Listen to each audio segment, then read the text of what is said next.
இந்த வீடியோவை காலேஜ் படிச்சுக்கிட்டு இருக்கீங்க அவங்கெல்லாம் பார்க்குறீங்கன்றதை விட காலேஜ் படித்து முடிச்சு அட்லீஸ்ட் 1 இயர்னாச்சும் ஆகுது அப்படி இல்லை ஒரு 5 இயர்ஸ் மேலே ஆகுது அப்படின்றவங்களாம் இந்த வீடியோவை பார்க்குறீங்கன்னா கண்டிப்பாக எனக்கு தெரிஞ்சு கொஞ்ச ஃபீலிங்ஸ் வரும்னு சொல்லிட்டு நான் நினைக்கிறேன். ஸோ ஃபஸ்ட்டு இந்த கிளாஸ் ரூம் சவுண்டை கேளுங்களேன்.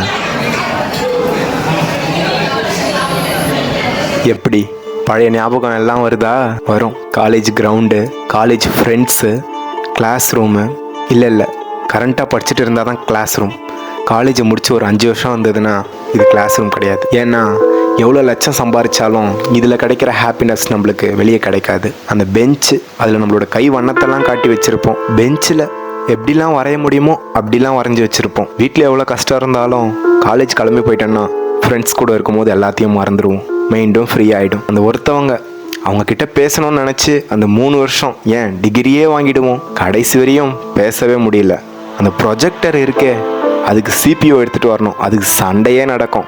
ஆனால் நல்லா இருந்தது. இப்படிப்பட்ட அந்த சொர்க்கமான நாட்களை எப்போ முடியும் அப்படின்னு எல்லா நாளும் கடைசி பீரியட் அப்போ வாட்சில் டைம் பார்த்துன்னு இருப்போம். எப்போ முடியும் அப்படின்னு சொல்லிட்டு. அப்போ தெரியல.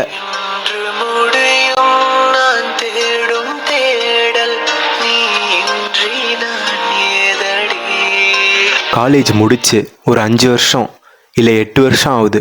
ஆனால் யோசிச்சு பாருங்களேன், நாளைக்கு காலையில் அம்மா எழுப்புறாங்க, டைம் ஆகுதுடா எழுந்துரு காலேஜ் போகணும் அப்படின்னு சொல்லிட்டு சொல்கிறாங்க. பார்த்தா ஆமாம் காலேஜ் தான் போகணும். எப்படி இருக்கும்?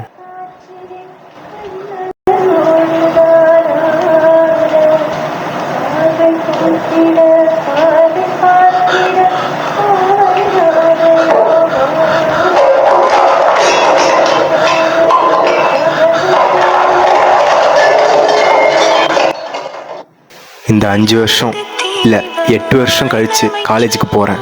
அதே ஸ்டெப்ஸு, அதே கிளாஸ் ரூம், அதே போர்டு. எப்படி இருக்கும்? உள்ளே போய் பார்த்தா அதே சவுண்டு.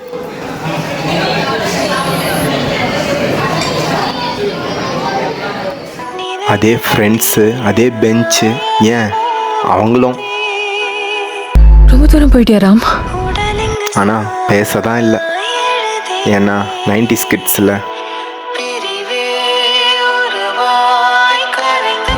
உன்னை எங்கே விட்டணும் அங்கேயே தான் நிற்கிறேன். இப்படி ஒரு நிம்மதியான வாழ்க்கை முடிஞ்சதுக்கு அப்புறமா தான் தெரிஞ்சுது வாழ்க்கைன்னா. ஏன்டா அப்படி உம்முட்டு இருக்க? சரி, நீ சொல்றதெல்லாம் வாஸ்தவம் தான்டா. ஆனா இந்த பிரஷர் அதை விட பெருசு.